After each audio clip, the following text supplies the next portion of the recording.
Live from WTOC, the Southeast News leader. The News Now starts on WTOC Plus. I'd like to thank you all for joining us this morning for the news on WTOC Plus. I'm digital anchor Jude Binkley. We begin with this.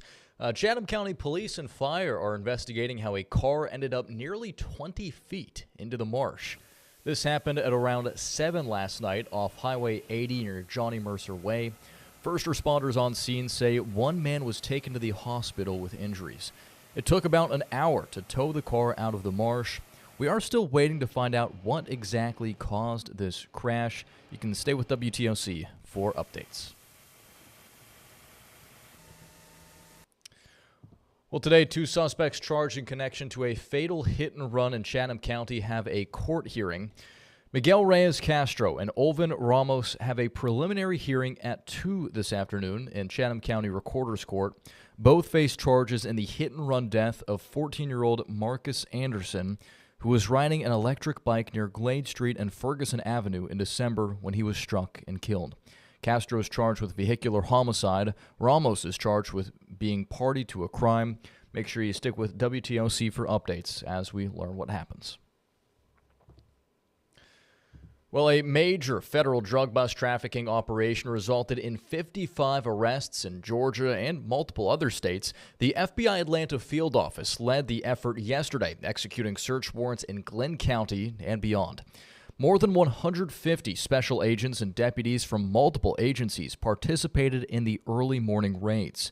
Federal authorities say the drug trafficking organization was responsible for distributing large quantities of meth, MDMA, fentanyl, cocaine, crack cocaine, and marijuana throughout South Georgia. Officials say drugs in this operation were sourced nationally and across the globe. Our investigation shows that members of this group were traveling to Los Angeles, Miami, Atlanta, and Jacksonville to source these drugs.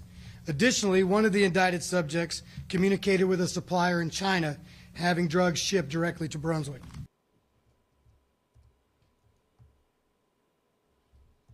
The FBI Atlanta team worked with the DEA, GBI, and local officers with Glenn County and Brunswick. More support came from FBI field offices in Dallas, Columbia, and Buffalo, with arrests also made in Texas, South Carolina, and New York. One additional person named in the indictment is expected to turn themselves in within the next week. We have continuing coverage out of Bryan County, where West Wind Elements is now responding after Bryan County leaders called for an investigation related to environmental concerns at the site of the company's proposed nickel refinery. In a statement, the company said, quote, Bryan County leadership is already well aware of existing environmental concerns at Caesarstone and has possessed a third-party environmental site assessment proving such since August 1st, 2025. The company then went on to say Westwind will continue to offer transparency to the community in good faith and will not be bullied even by those in leadership who perpetuate misinformation and mislead the public. Now, this response comes after Bryan County's Board of Commissioners called a special meeting Tuesday to authorize an investigation, evaluation, and pursuit of potential public nuisance related to the Caesarstone site in Richmond Hill in coordination with the city. On Monday, West Wind Elements held a packed town hall filled with concerned citizens. Petitions for and against the site have gotten thousands of signatures. West Wind says the facility will bring lots of high-paying jobs to the area. Bryan County leaders have said safety concerns need to be looked into before the project can move forward. Turning now to state news, another Georgia football player has been arrested. Freshman London Seymour faces charges of second-degree criminal damage to property, according to jail records in Athens. He has posted bond. Seymour is a defensive tackle, originally from Suwannee. I apologize if I'm pronouncing that incorrectly. He's the son of Bulldogs legend and Pro Football Hall of Famer Richard Seymour. A word that is probably very popular these days is gaslighting, and that is the action of something taking place and then the abuser downplaying it. Well, February is Teen Dating Violence Awareness Month. Professionals say this epidemic is more common than many parents realize. Some possible warning signs include stalking, excessive texting, or suddenly withdrawing from activities they love.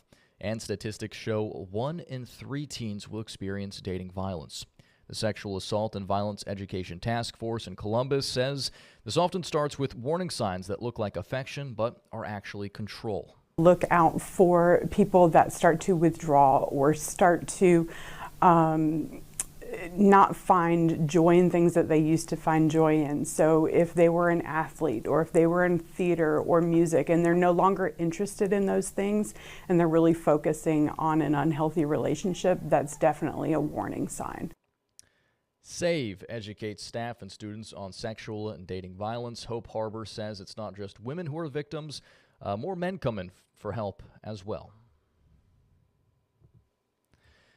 In national news this morning, the family of Nancy Guthrie, in an emotional new video, is speaking directly to their mother's potential abductor. It's been nearly 5 days since the mother of Today's Show co-host Savannah Guthrie was last seen at her home in Tucson, Arizona. CBS's Jared Hill has the latest. Our mom is our heart and our home.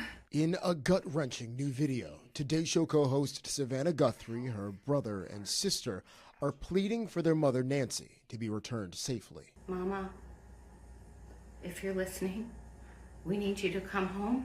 The message as the desperate search for the 84-year-old intensifies into its 5th day. Savannah acknowledging a possible ransom note was sent to multiple media organizations. We are ready to talk. However, we live in a world where voices and images are easily manipulated. We need to know, without a doubt, that she is alive and that you have her. Pima County Sheriff Chris Neto says they still have not identified a suspect or a person of interest. Wednesday night, after a call with Savannah, President Trump said he's directing all federal law enforcement to be at complete disposal to help find Guthrie.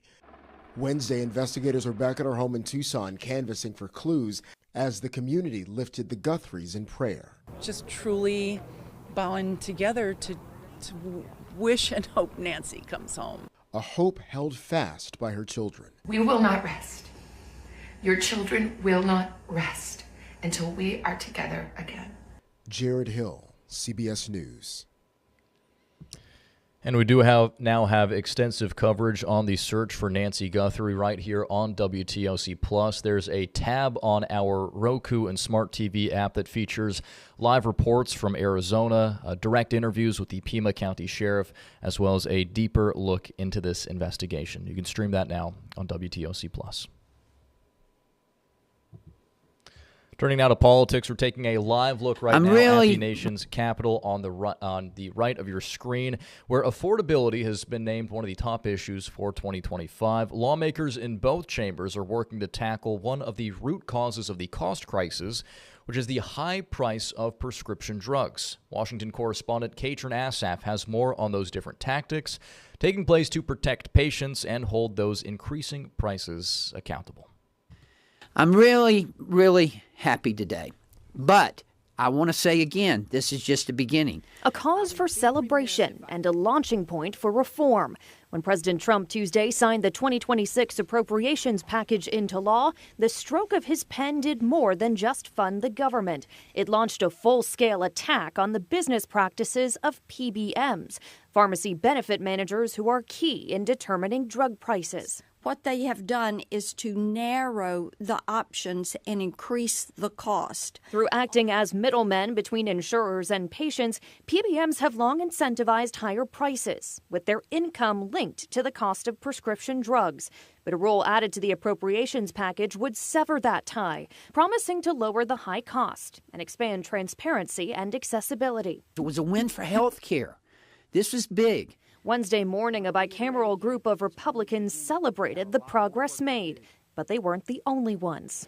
Across the aisle, Democrats are also tackling how much you pay for medication, but saying it's going to take a broader look at conditions that lead to price hikes in order to find a cure.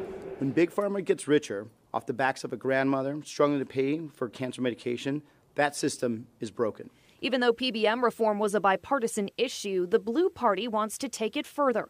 In a letter sent to colleagues, senators outlined an effort to lower drug prices by tackling the crisis from two fronts, changing how much manufacturers charge, then what patients actually pay at the till. Anything that works, we're ready to do it. Two tactics, one shared goal, and a fight both parties say is far from over. And what I've said in the effort to drive the PBM reform is this is just the beginning. In Washington, I'm Katrin Asaf. All right, well, this is a fun one. The countdown is on for Sunday's big game, but the pressure is on for advertisers. A 30-second commercial for the Super Bowl costs millions of dollars, so they better make it count. Jen Sullivan sits down with one company's marketing department with more. When it comes to Super Bowl commercials, why didn't they invite us? Well, we're salty. The competition to win your attention may be just as fierce as the competition on the field. When you talk about the Super Bowl, the pressure is always high. Ricardo Marquez is the vice president of marketing for Michelob Ultra, one of the many beer brands that's owned by Anheuser-Busch. This year's ad is called the Ultra Instructor, featuring big names like Kurt Russell. Strap in.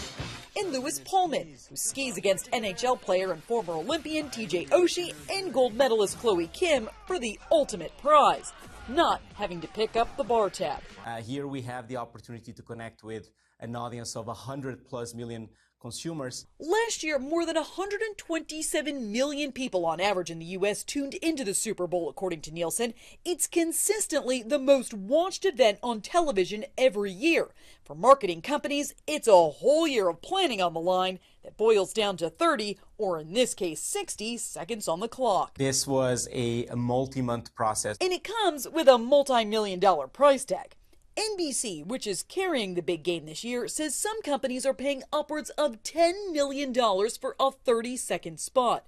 And while Michelob Ultra won't release what they paid, they did say it's a big financial investment, which is why their team spends an entire year working on it. Humor, nostalgia, or inspiration, emotion always wins on the Super Bowl stage. Marcus says while you want to create something memorable, the ultimate goal is promoting your product. They also measure success by how much buzz the commercial gets online, which is why many companies now release their ads ahead of the Super Bowl.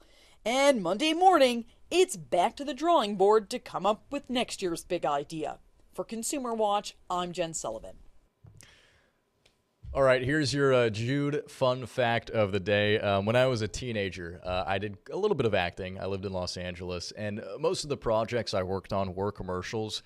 And it's incredible how tedious of a process it is. You can have a shoot that lasts 4 or 5 days, all for about 30 seconds of footage that you ultimately see on TV.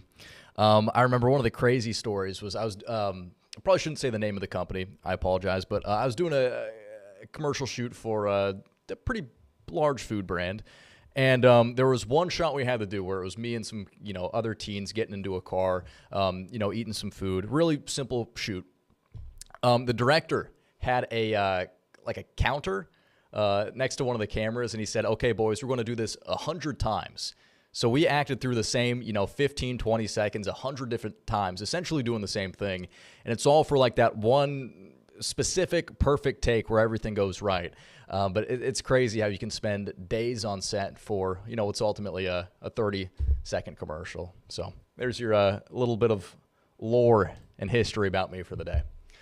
Okay, well, before we sign off, this is we're going to end it with this. Some new wheels on a bus are going round and round in Beaufort County.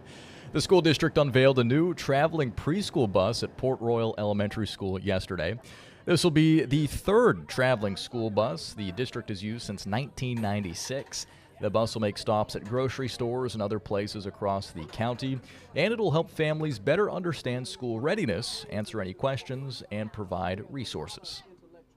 So we know as a school district that basic needs have to be taken care of first before real learning can occur. It really helps us get a step ahead as a school district so that when they enter kindergarten, they're ready to learn. The old preschool bus that's been used since 2015 will be semi-retired. It'll be stationed in Bluffton for parents and kids to still use.